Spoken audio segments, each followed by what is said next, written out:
Gawa kami ng bushing. DIY bushing. Yan. Nakikita nyo, walang bushing yan. Durog na. Gagawin natin, lalagyan natin ng bushing yan. Interior. Matibay yan. Ginawa na namin yan doon sa likod. Doon, banda. Pakita ko sa inyo. Halos nadurog na rin pala, pre. Oo, pwede pa. Pero ilang buwan na rin to. Ha? Ilang buwan na rin. Tagal na rin to eh.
Okay, tanggal na.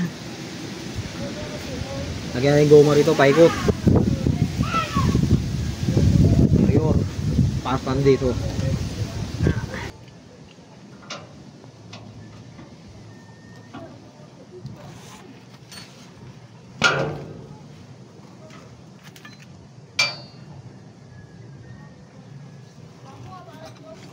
Ano sa tayo? Saan? Sa ano natin? Ay, takip na. Limutan ko yung takip ng... Sa guma sa yung sa preno natin sa traktor, di ba yung sinasabi mo sinaw? Sambir? Oo, sambir. Ang bait naman yan. Pabukay.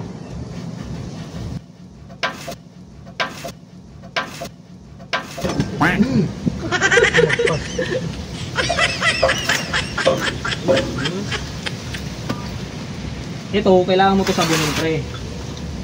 Linisin mo to, brasan mo. Sabon. Para dumikit yung pandikit. Sabagay, ang didikitan mo lang naman dyan yung una tsaka yung huli. Apat to eh. Ano yung dalawa nito? Ito, sa likod mo kayo dito. Ayan o. Puta, pinagkasya ko sa loob ng U-box ng motor ko yan eh.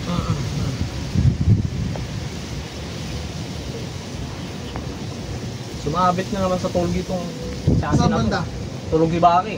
Saan banda? Side niya? Kanan. Side niya? Sa kanan, oh. Oo, side niya. Hindi na tayo nagsauli kayo isot eh. Ito. Kaya dito, pag ganun, Paikot. naikot. Pero kailangan maikpit. Para ano, hindi hindi ano ba? Hindi siya madurog kagad.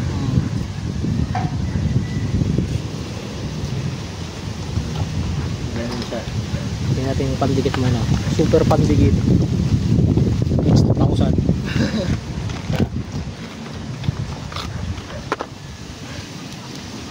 Ano yung flat screw doon, kaya? Nukulo, mainit. Mainit?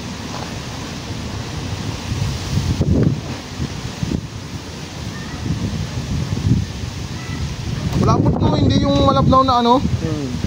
Maganda nga siya pandikit.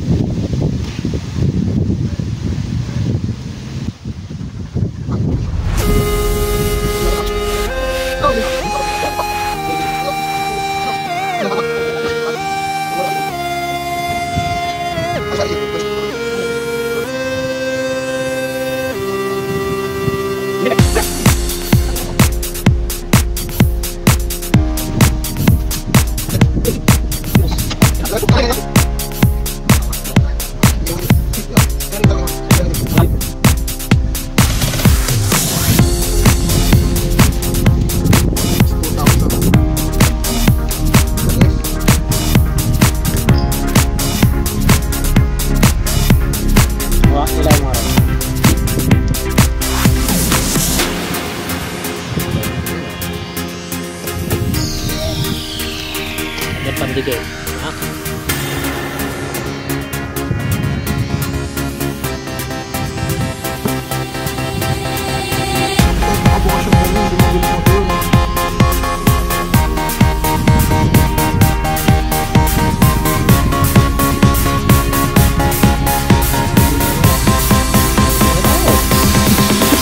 Bushing.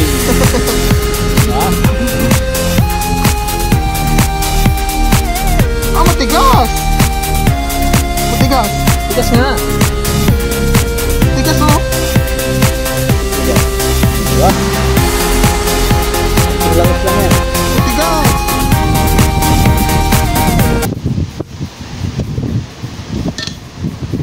Mawalang pambili bushing, ganito gawin nyo. DIY. DIY. Pansawang tagal. Pero tagal naman, yung isa. Ito, nag-iisa pa yun. Oo. Tagal na yun? Taka na, nag-iisa pa. Siya lang kasi ginamit namin eh. Ayun lang ang bumalagpag eh.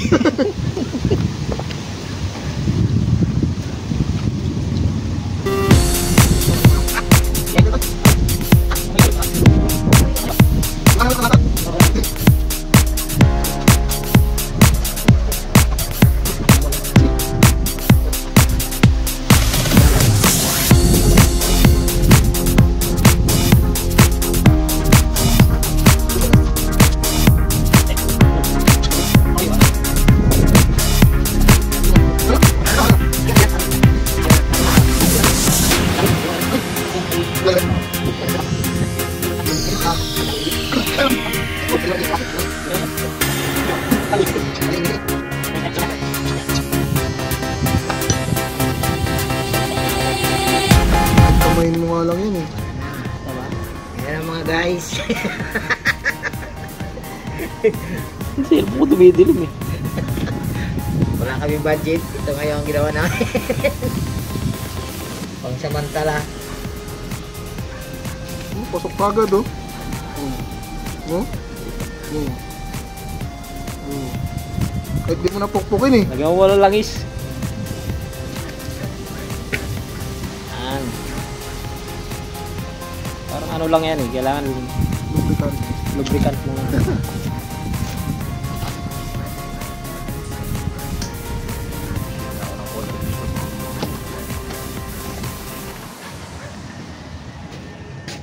Ah!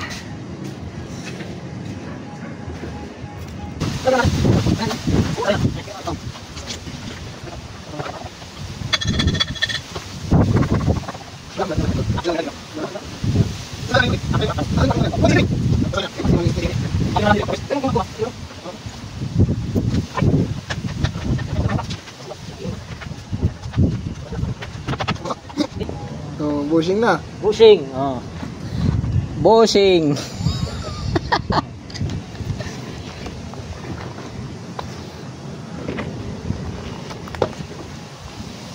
Tawa ka doon sa post mo sa page eh.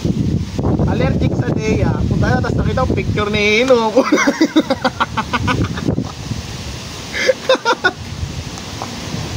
Pinakita ko kay Dado.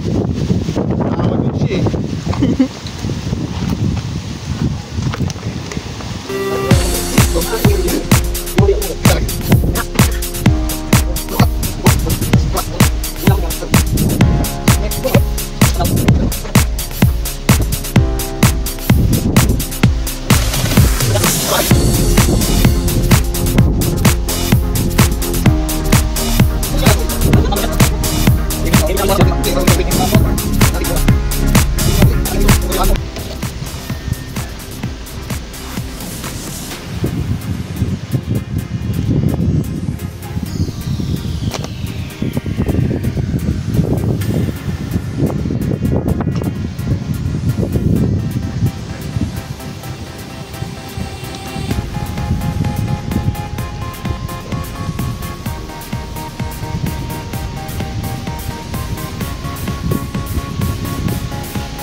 Sobra.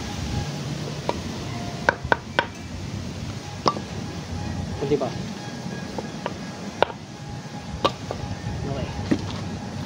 Okay. Okay. Isa pa no? Isa na lang. Kinain mo muna. Para isang kabitan na lang tayo mamaya. Oh, ayan na siya oh. Ganyan ang ano niya, forma niyan. Interior. Interior lang muna yung bushing kasi wala pang budget yung amo namin. Ginawa na lang muna namin ng paraan. Ayan. Para magkaroon na ng bushing kasi ilang beses namin muntikang sumabit. Ang mahirap din pag umu-overtake, baka mamaya makasabit tayo side mirror. Ito yung dating bushing, yung silicone. Ayun, mabilis lang nadurog. Siguro nakaisang biyahe lang nadurog agad. Ito ginawa namin ng paraan, interior lang muna. Bagay nasubukan na rin namin to eh. Naikabit na namin dun sa isang isang chassis. Dun sa kabilang axle.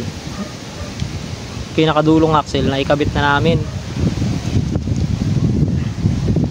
Tumagal naman siya. Ngayon susubukan namin lagyan lahat.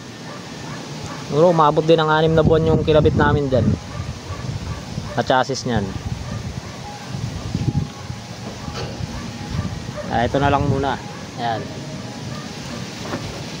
Pagka may budget na uli, karoon ng extra budget, yun, papalitan na namin ng yan, yung inuukit na bushing para mas patibay talaga, tatagal. Ayan o, natapos na natin, kakabit na natin yan ngayon. 3 torque rod lang nakabitan namin kasi yung isa okay pa, yung kinabit namin ng huli. So kakabit na namin ngayon itong 3.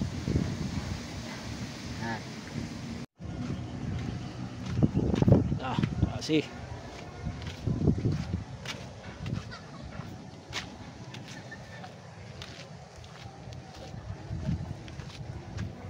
yeah. tayo. Adun. Ito yung dati namin ginawa. Yan.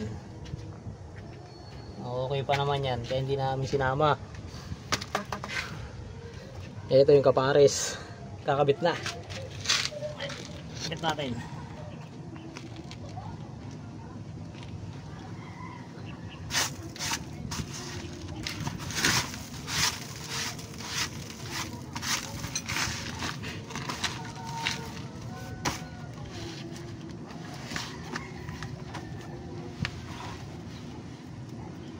Dala ka langis, pre. Langis, dala ka. Langis.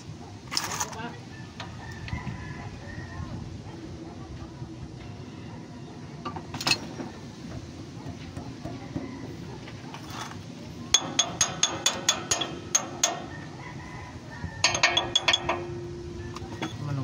Sabo? Oo. Saan yung martilyo natin, pre?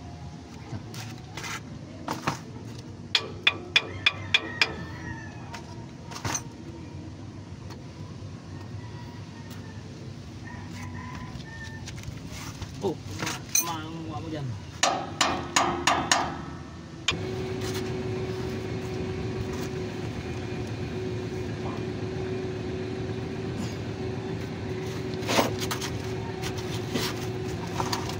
Stop langis, matapon.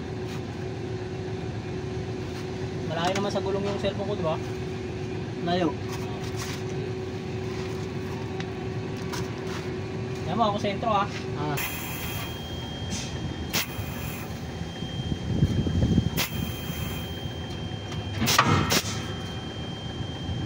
Sige pa, pati!